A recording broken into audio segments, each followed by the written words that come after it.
tonight and talk about his impact on the 2016 GOP race. I'm joined now by Lanny Davis, former White House special counsel for the Clinton administration, also Kirsten Hagelin, Miss America in 2008 and an anchor for Stirk.com, and Robert Costa, national political reporter for Washington Post. Good evening to all of you, ladies and gentlemen. So, Robert, I'm going to start with you. You heard what Donald Trump says. He said Jeb Bush doesn't have what it takes to make the country great, that the Bush family should just go back to sitting on boards, this is a quote, and collecting checks. Is he running as a Jeb Bush spoiler? He says to me he's serious. Regardless of what you think of Mr. Trump's politics, he certainly is taking up oxygen in this Republican race. And for someone like Governor Bush, he presents a threat in terms of attention, and not in terms of fundraising dollars, but activists are paying attention to what Donald Trump says on your show, to what he says on the campaign trail. He talked about the media in my interview. Do you think that he gets a fair shake from the media? I think you see the press, they didn't think he was going to run. I had thought for months he would, because he was hiring a lot of political staff. Now that he's officially in and he's rising in the polls, everyone's just kind of waiting to see what happens. Is this for real, or is this just a summer bump? Yeah. Lanny, I think it would be an understatement to say that he has had a rough start with the backlash to his comments about Mexicans. And just today, Macy's refusing to sell his brand name clothes. Trump told me that Macy's folded like dogs under the pressure. And then he tweeted this out. He said, this is now interesting that Macy's criticized me, but just paid $650,000 in fines for racial profiling. Are they racist? So what do you make of that? Well, I do some crisis management as a lawyer for people who are trying to get out of a crisis, and this is a walking crisis that he's enjoying, and that may be why he is doing as well as he's doing. It's like there are some people who love to watch a train wreck about to happen, and people are entertained by someone who is saying extreme and very, very borderline in terms of rational comments, and he is entertaining and was a successful entertainer on TV. I happen to be a Democrat, very much favoring the Trump candidacy. I came from a Democrats for Trump meeting right before the show here, so good luck, Mr. Trump. But you must admit, Kirsten, that he's saying things that appeal to a lot of people. Otherwise, he would not be where he is in the poll. You're right. I think he and his campaign are hitting on something that's the same reason why Chris Christie has a certain appeal, and that's this authenticity in politicians' speech. I think people are so used to watching campaign speeches and rhetoric get thrown around without a lot of specifics and without this straight talk that Christie has coined it. And I think they see that in Donald Trump. So he's intrigued people, and that's why he's risen in the polls. But it's so early, Don. It's still so early.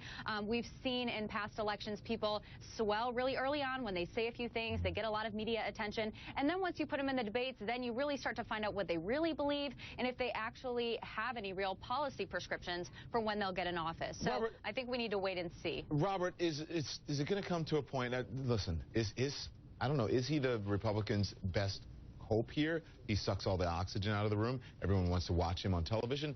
Might there come a point in this campaign that Republicans will have no other choice but then to accept Donald Trump as serious and possibly the person that they may have to put forward? Is that in the realm of possibility? It's in the realm of possibility only in this sense. The field is so big. We now have 14 official candidates. You don't need to have a large coalition to get momentum in this early stage. But I think Kirsten, she nailed it. At this point, Donald Trump has celebrity. He has a following in New Hampshire and Iowa. But does he have a political message? We're still waiting to hear more about his philosophy. He takes pot shots. He sounds populist here and there on certain issues like trade. But in terms of becoming a fully formed political character, that just isn't there yet. Kirsten, NBC and Univision refusing to air the Miss USA pageant. All the hosts are quitting. And just tonight, Emmitt Smith, the Football Hall of Famer and Miss Universe judge, posted this on Facebook. He said, in light of Mr. Trump's statements and the subsequent decisions made by NBC, I have decided not to participate as a judge in the 2015 Miss USA pageant. I heard Donald Trump make a statement earlier today saying he doesn't care about judges. Who cares? It's very easy to get judges. As a former Miss America, you know what it is like to be a contestant. How devastating is this for those 51 women who are sitting down in Baton Rouge, my hometown now, they're caught up in politics. Yeah, it is heartbreaking. I mean, so many of these girls, it's like football or going to the Olympics. You know, you train your whole life for this event, and a lot of your family or friends maybe don't make the trip because they're betting on watching it on television. So I'm sure it's incredibly disappointing, but I know that they are going to stream it on the web. And, you know, both parties need to take responsibility for this. Donald Trump with his comments, but also the media. And it's tough because, yes, those girls that are competing, they're not going to get to be on television. But by people pulling back and saying we're not going to align with those statements, they're supporting, you know, the millions of Latina and Hispanics in this country who were very offended and took those comments to heart. So it's really a difficult situation, but I hope lots of people tune in to watch online. So Lanny, Donald Trump is a brawler in a very crowded field now. No one has been willing to take him on. The former governor, George Pataki, said someone has to step up. Look, we can joke, and I did make a little bit of a lighthearted remark. I think a man that spews hate, stereotyping Latin Americans, Latinos, Mexicans, calling them criminals, rapists, and he did use the word rapists, not just the people who were raped. He called them rapists. This is ugly. This is something that both Republicans and Democrats should separate themselves from. Republicans first, and we should take seriously this kind of spewing of hatred. He is comical. He is funny to watch. This is entertainment, but the serious side is the hatred and stereotyping at a wrong time in American history. And also the governor of New Mexico, Susana Martinez, doesn't think it's funny either. Hear her comments tonight. Listen. Oh, my God in heaven.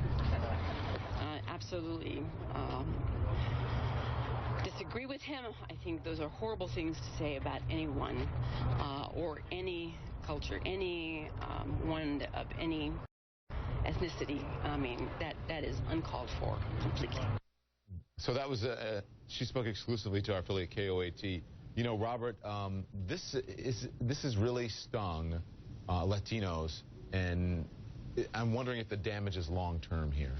I've spoken to a lot of the Republican campaigns and about how they're going to handle the Trump question. And they feel like they're in a box because on one hand, they do want to appeal to Latino voters and they want to broaden the party's reach. But at the same time, most of the country still doesn't know a lot of these Republican candidates. They're in the introduction phase of the campaign. And if they feel like they get drawn into a battle against Donald Trump, that's not the kind of fight they want to be in. And so they really just don't know how to handle it. They hope it'll pass. Why are you shaking your head, Kirsten? Because that's exactly it. He's going to draw people into a conversation, and I think that's where you're going to separate the men and the boys, so to speak, or the girls and the women with Carly Fiorina in the race, with who gets drawn into the conversation and away from putting forward the ideas that are unique to them. That's where I think you're really going to see this campaign being served by Donald Trump being in the race, because you're going to see kind of the cream rise to the top. And but I definitely think the Republicans realize they need to broaden the party's reach, and maybe this is a way for them to say, here's what we really believe about immigration, rather than just